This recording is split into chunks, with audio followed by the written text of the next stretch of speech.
नमस्कार दोस्तों, एक बार फिर से स्वागत है आपका डेटा साइंस वाले के यूट्यूब चैनल में। आज हमारा वीडियो होने वाला है डेटा टाइप्स के ऊपर। अब आप पूछेंगे सर आपने तो पहले ही डेटा टाइप पढ़ा चुके हैं।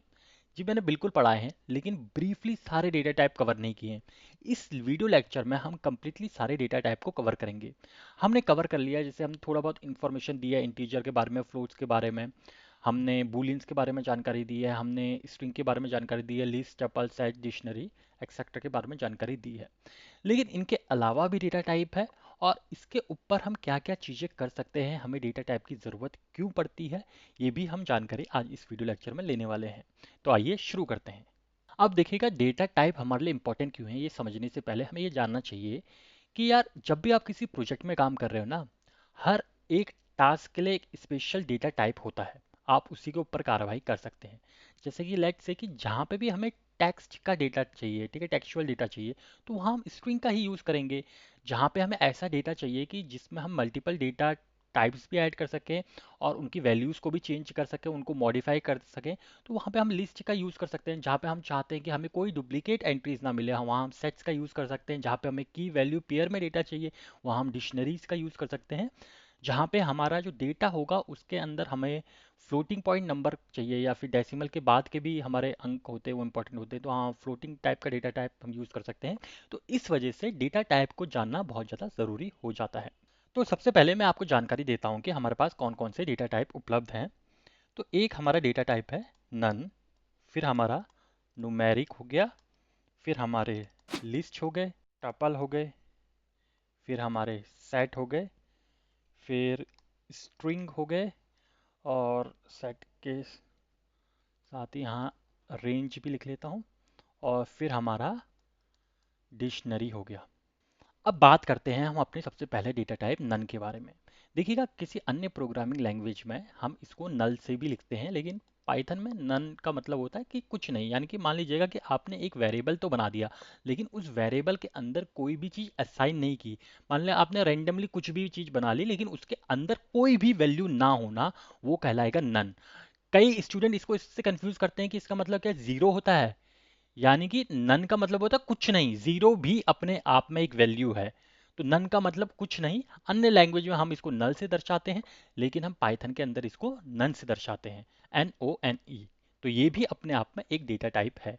यदि मैं इसको एग्जाम्पल के थ्रू समझाऊं, तो देखिएगा, यदि आप ऐसा मान लीजिए कि आप हॉस्पिटल है, हॉस्पिटल के अंदर एक बेड है। अभी वो बेड खाली है, यानी कि वो खाली है, और उसके ऊपर कोई पेशेंट नहीं लेटा हुआ, या फिर वो बेड किसी को असाइन नहीं हुआ, लेकिन वो बेड तो है ना। यानी कि उसको असाइन हम कर सकते हैं, लेकिन अभी तक कुछ नहीं है। तो कुछ नहीं दर्शाने के लिए हम नन यूज करते हैं। जैसे लेट्स से कि मैंने बेड नाम का एक वेरिएबल बना दिया है, इसके अंदर मैं नन नाम का ऑब्जेक्ट डाल देता हूं, और अगर मैं इसकी टाइप भी पता करना चाहूं, तो ये मेरे को बताएगा, जो इसका टाइप है वो है नन टाइप। अब बात करते हैं अपने दूसरे डेटा टाइप जो कि है न्यूमेरिक। अब देखिए न्यूमेरिक के अंदर मतलब जो भी नंबर से रिलेटेड डेटा टाइप आएंगे वो आएंगे न्यूमेरिक के अंदर। ये भी सिर्फ एक नहीं होता, इसके अंदर चार आते हैं। पहला तो हो गया हमारा इंटीजर टाइप, दूसरा हो गया हमारा फ्लोट टाइप, तीसरा हो गया हमारा कॉम्प्लेक्स नंबर्स, चौथा हो गया हमारा बूलियन नंबर। ठीक है, तो ये चारों आते हैं हमारे न्यूमेरिक डेटा टाइप के अंदर। अब यदि मैं आपको इसको समझाऊं एक एक करके, तो यदि मैं नम नाम से कुछ भी बना दूं और इसमें कोई भी नंबर दे दूं, ठीक है, होल नंबर दे दूं, ठीक है, यानी कि जिसमें डेसिमल के बाहर कुछ नहीं होता, तो ये अपने आप में न्यूमेरिक है। ये हमने कई बार करके भी देख रखा है। वहीं अगर मैं एफ नाम से एक वेरिएबल बनाऊं जिसमें मैं डेसिमल के बाद कुछ भी दे दूं, तो ये आपको पता है, ये अब हमें देगा कि ये फ्लोटिंग पॉइंट नंबर है। लेकिन यहाँ पे एक और डेटा टाइप आता है जिसको हम कहते हैं कॉम्प्लेक्स। कॉम्प्लेक्स को समझाने के लिए आपको याद होगा कि जब आपने मैथमेटिक्स पढ़ी होगी 8th 9th की, तो वहाँ पे एक आपको कॉम्प्लेक्स इक्वेशंस आती थी, जहाँ पे आपको इस तरीके का एक फॉर्मेटिंग ऑफ नंबर होता था, A+IB करके, जिसको हमने कॉम्प्लेक्स नंबर कहते थे, जहाँ पे हमारी जो आई की वैल्यू होती थी √(-1). उसी तरीके से हम इस तरीके के नंबर भी हम अपने पाइथन के अंदर दिखा सकते हैं। तो यदि मैं यहाँ पे दिखाना चाहूँ कि इस तरीके के नंबर को हम कैसे दिखाएं, तो हम लिख सकते हैं, लेट्स से COM कॉम्प्लेक्स नाम का एक नंबर बताया, तो ए और बी की हमें कोई वैल्यू देनी है, यहाँ पे ये इंटीजर ही होंगे। तो अगर मैं लिखूं 2 + 3 की वैल्यू दे दी मैंने बी की जगह। और हाँ, यहाँ जो क्या कहते हैं पाइथन होता है वहाँ आई नहीं लिखते, आई की जगह जेल से डिनोट करते हैं, ठीक है। और मैं एंटर करता हूँ। अब मैं यहाँ पे यदि इसका टाइप चेक करूँ ऑफ कॉम, तो ये मेरे को दिखाएगा कि इसका जो टाइप है वो है कॉम्प्लेक्स। और यहाँ पे एक चीज लास्ट में ये याद रखने वाली है कि यहाँ पे जो जे जो हमें दे रहा है, यहाँ पे जे या फिर आई, इसको हम कहते हैं इमेजिनरी नंबर। जब तक आप बहुत ही ज़्यादा कॉम्प्लेक्स मैथमेटिक्स के पीछे नहीं हो तो पाइथन में उतना ज़्यादा कॉम्प्लेक्स नंबर यूज़ नहीं होता है। लेकिन जो अगला है वो है बूलियन, काफ़ी यूज़ होता है। उससे पहले जाने से पहले क्या हम ऐसा कर सकते हैं अपने पाइथन के अंदर कि हमारे पास एक तरीके का हमें न्यूमेरिकल डेटा टाइप है और हम उसको दूसरे में कन्वर्ट कर पाएँ। जैसे कि मान लीजिएगा, जैसे हमारे ये नम था जो कि numerical data integer data type का है, क्या मैं इसको कन्वर्ट कर सकता हूँ फ्लोट में? तो हाँ, बिल्कुल कर सकता हूँ। यदि मुझे एक डेटा टाइप को, एक न्यूमेरिकल डेटा टाइप को दूसरे में कन्वर्ट करना है तो मेरे को जिसमें कन्वर्ट करना है उसको यहाँ पे कॉल करना पड़ेगा, ठीक है। उस फंक्शन को यहाँ कॉल करना है। तो मेरे को न्यूमेरिकल को नंबर 23 जो न्यूमेरिकल डेटा टाइप है अभी, उसको फ्लोट में कन्वर्ट करना है। तो मैं यहाँ फ्लोट लिखूंगा, इसमें जो नम का वेरिएबल का नाम है उसको दे दूंगा यहाँ पे, और मैं एंटर करूंगा। और अगर मैं एफ को अभी कॉल करता हूँ तो इसकी वैल्यू देखिए 23.0 हो गई, यानी कि ये अपने आप में एक फ्लोटिंग पॉइंट नंबर हो गया। उसी तरीके से जो हमारा फ्लोटिंग पॉइंट नंबर है, हम इसको दोबारा से कन्वर्ट कर सकते हैं। इंटीजर में कन्वर्ट करना है तो मैं INT लिखूंगा और यहाँ पे एफ की वैल्यू को दे दूंगा और फिर एंटर करूंगा। एन को कॉल किया तो इसने मेरे को दे दिया है 23। उसी तरीके से ये जो इंटीजर वैल्यू है इसको मैं कन्वर्ट कर सकता हूँ कॉम्प्लेक्स नंबर में भी। तो उसके लिए भी सिंपल है, मैं सी नाम से एक वेरिएबल बनाता हूँ और यहाँ पे कॉम्प्लेक्स को कॉल करता हूँ। देखिए पाइथन कितना आसान है ना, खुद से इंट्यूटिव है, बहुत ही प्लेन इंग्लिश है। यहाँ पे ज़्यादा चीज़ याद करने की ज़रूरत नहीं है, आप प्रैक्टिस करते रहोगे आपको सारी चीज़ें याद हो जाएंगी। तो कॉम्प्लेक्स को मैंने कॉल किया और कॉम्प्लेक्स के अंदर मैं एन की वैल्यू देता हूँ और फिर मैं अपने सी को कॉल करता हूँ। तो मेरा सेम यहाँ पे वैल्यू आ गई 23 प्लस 0J, क्योंकि जीरो से किसी को भी मल्टीप्लाई करो तो वो जीरो ही आएगा, ऑब्वियस सी बात है। लेकिन ये कन्वर्ट हो गया अपने कॉम्प्लेक्स नंबर पे। दोस्तों अब बात करते हैं हम बूलियन डेटा टाइप की।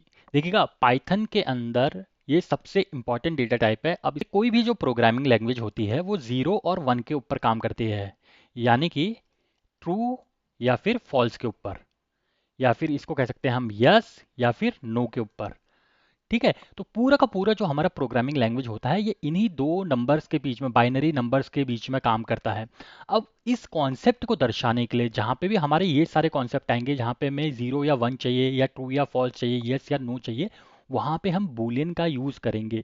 यदि मैं आपको एक एग्जांपल दूं, तो मैं अगर आपसे कहूँ कि आपके पास क्या डोलो की दवाई है, ठीक है, तो डोलो आपके पास है, क्वेश्चन मार्क करता हूं, तो या तो उसका आंसर होगा यस या फिर उसका आंसर होगा नो।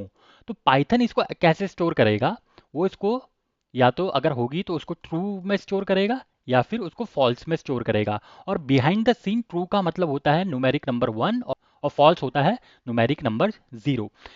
अगर मैं आपसे कहूँ कि मेडिसन के अंदर, मैं कह रहा हूँ कि हमारे पास मेडिसिन उपलब्ध है और यहाँ पे ट्रू लिखता हूँ, ठीक है। याद रखिएगा ये मैंने ट्रू एज अ स्ट्रिंग नहीं लिखी है, यहाँ पे मैंने ट्रू को कोट्स के अंदर नहीं लिखा है, तो ये स्ट्रिंग नहीं है। ये एक स्पेशल कीवर्ड है जो कि रिजर्व्ड है केवल बूलियन के लिए, जिसमें कि पहला लेटर कैपिटल का टी होगा, ठीक है। अब मैं इसको एंटर करता हूं तो देखिएगा किसी तरीके का कोई रॉन्ग आउटपुट नहीं दिया मेरे को। अगर मैं मैट को दोबारा कॉल करता हूं तो इसने ट्रू दिया।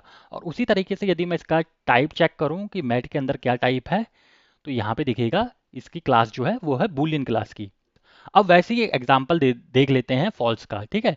लेट्स से आपकी लाइट ऑन है या ऑफ है। लेट्स से कि मैं कहता हूँ ऑफ, तो मैं यहाँ ऑफ नहीं लिखूंगा, उसको लिखूंगा फॉल्स, जहाँ पे एफ कैपिटल में होगा।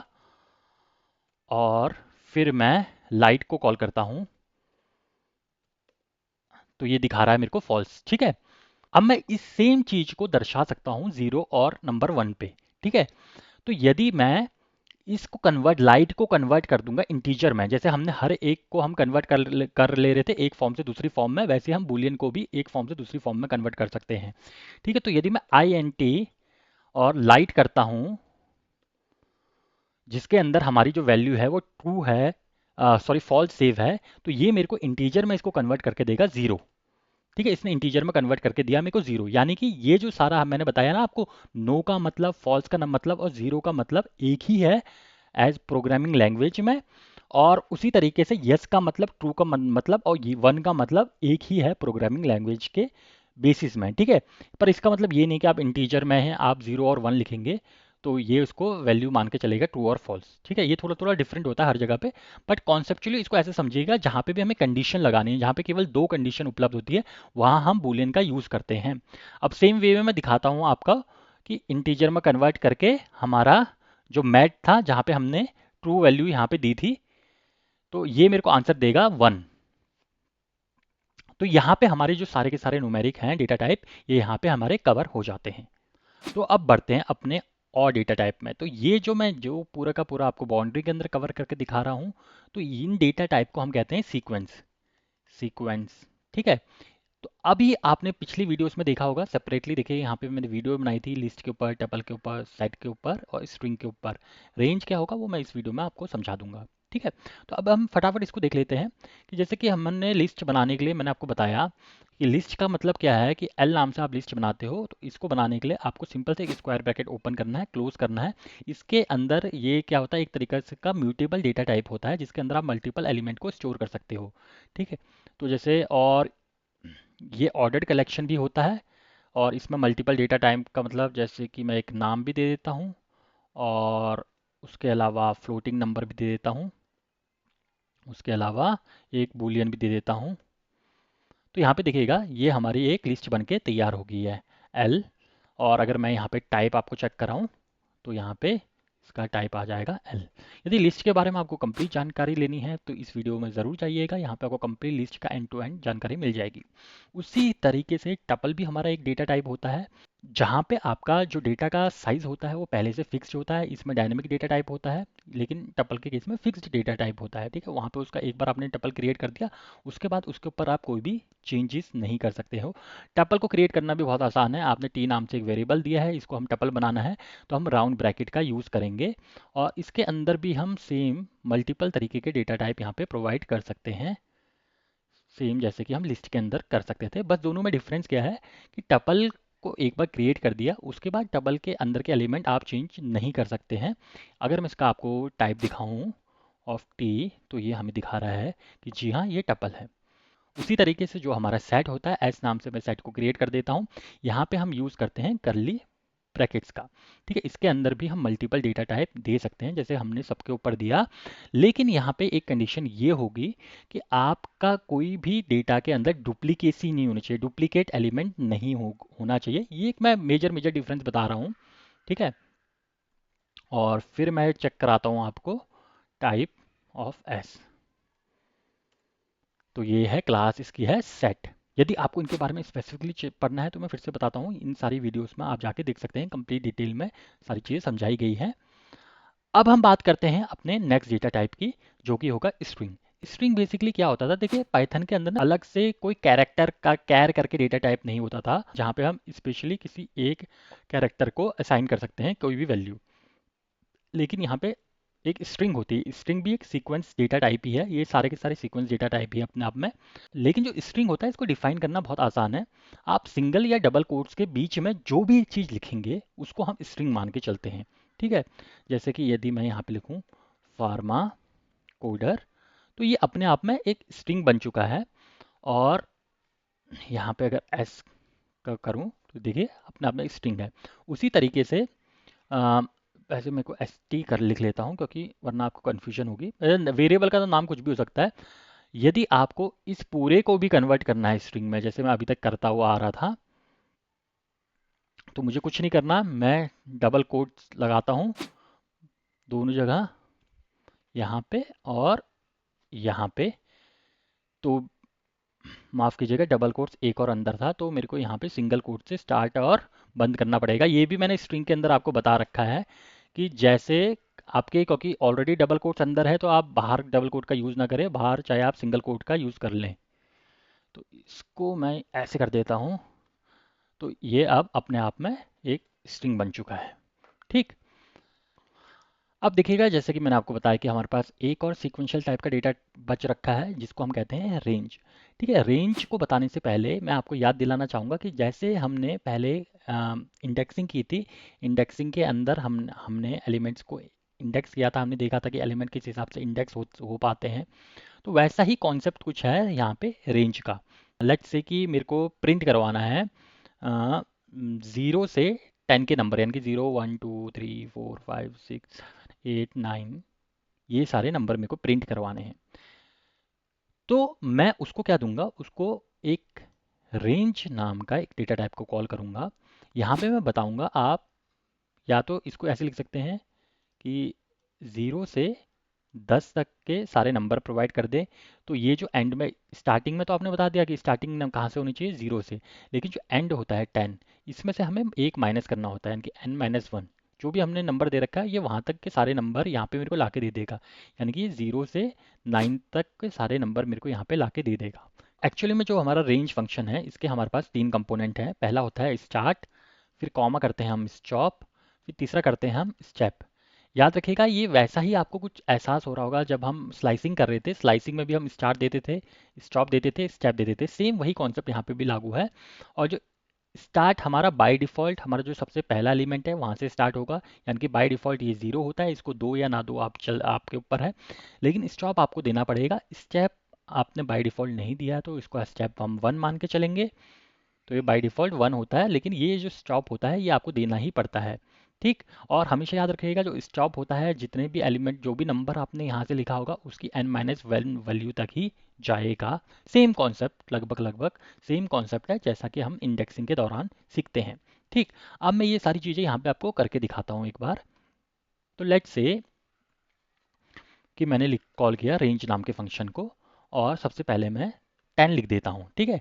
10 का मतलब हमने बाय डिफ़ॉल्ट सिर्फ स्टॉप दिया है। ठीक है, हमने स्टार्ट नहीं दिया है, बाय डिफ़ॉल्ट स्टॉप दिया है।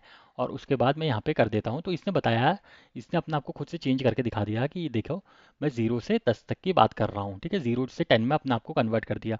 अब आप सोचेंगे यार ये तो कर दिया, लेकिन हमें तो ये सारे नंबर यहाँ पे प्रिंट करवाने थे। ठीक है, तो वो कैसे करेंगे? तो मुझे इस रेंज को किसी अदर सीक्वेंस के अंदर डालना पड़ेगा। जैसे कि मैं लिस्ट के अंदर डाल सकता हूँ, टपल के अंदर डाल सकता हूँ, या सेट के अंदर डाल सकता हूँ, किसी के भी अंदर डाल सकता हूँ। तो यदि मैं कहूँ कि एल नाम से एक मैं लिस्ट बनाता हूँ, और उसके बाद मैं यहाँ पे सेम चीज़ लिख देता हूँ, रेंज इक्वल्स टू 10, और ये मेरे को लिस्ट के अंदर प्रिंट करके दे देगा रेंज। ठीक है। और फिर मैं एंटर करता हूँ और एल को कॉल करके देखता हूँ। ठीक है, तो देखिएगा इसने 0 से लेके 9 तक के सारे एलिमेंट जैसे मैंने यहाँ पे डिस्प्ले किए हैं ये यहाँ पे मेरे को प्रोवाइड कर दिए।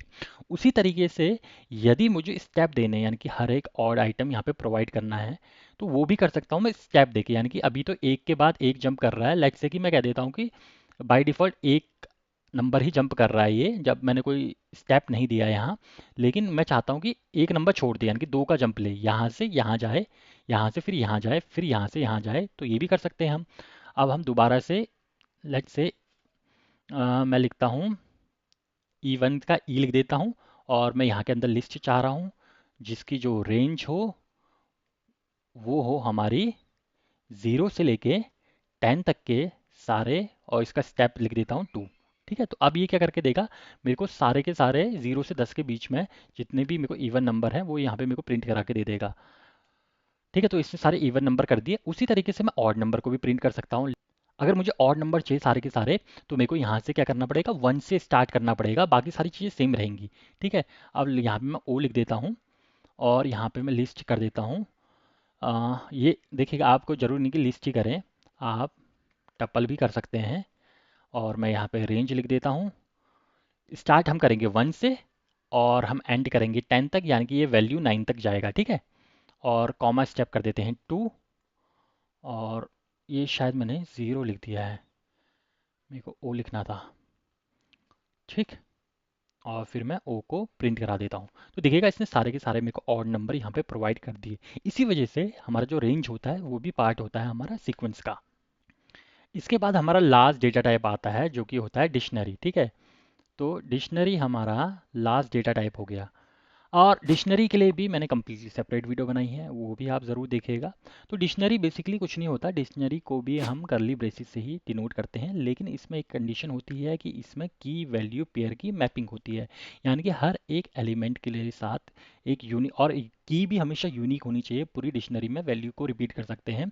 तो बेसिकली यदि मैं डिक नाम से डिक्शनरी बनाऊं तो इसको हम दिखाते हैं कर्ली ब्रेसिस से ही, लेकिन इसमें की और वैल्यू की पेयरिंग होती है। जैसे मैंने एग्जांपल दिया था कि आप लेट्स से एक डिस्पेंसरी को ऑपरेट कर रहे हैं, ठीक है, आपका एक एज अ फार्मासिस्ट आपके पास कुछ दवाइयाँ हैं, लेट्स से पीसीएम आपके पास दवाई है और आपने इसके लिए डिक्शनरी बनाई है ताकि आप ट्रैक कर पाए कि कौन सी चीज़ कितने प्राइस की है। तो उसमें आपने एक की बनाई और की के करॉस्पॉन्डिंग उसकी एक वैल्यू लिखी। आप मल्टीपल चीज़ भी बना सकते हैं, मल्टीपल की वैल्यू पेयर भी बना सकते हैं। जैसे आपने डोलो बनाई और आपने देखा कि डोलो 5 रुपए की है, उसी तरह क्रोसिन सीन है आपके पास जो कि लेट्स से 34 रुपीज़ की है, ठीक है।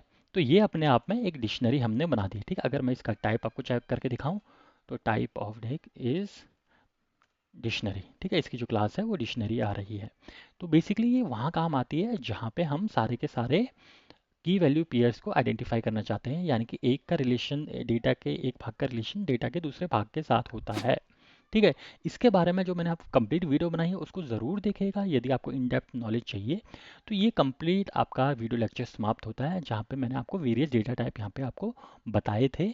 मैंने आपको समझाया कि नन डेटा टाइप क्या होता है, वेरियस न्यूमेरिकल डेटा टाइप कौन कौन से हमारे पास थे, 4 तरीके के data type numerical data type में थे हमारे, थे इंटीजर, फ्लोट, बूलियन और कॉम्प्लेक्स, ठीक है, कॉम्प्लेक्स नंबर, ठीक है। उसके बाद मैंने दिखाया आपको कि सीक्वेंशियल डेटा टाइप कौन कौन से होते हैं, जैसे हमारा लिस्ट हो गया, टप्पल हो गया, सेट हो गया और रेंज हो गया, स्ट्रिंग होगी।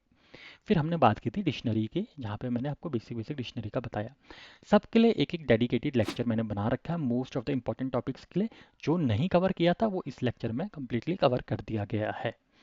तो आशा करता हूँ आपको मेरी वीडियो पसंद आई होगी। यदि पसंद आई तो लाइक शेयर और सब्सक्राइब जरूर कीजिएगा, इससे मुझे बहुत ज़्यादा मोटिवेशन मिलता है।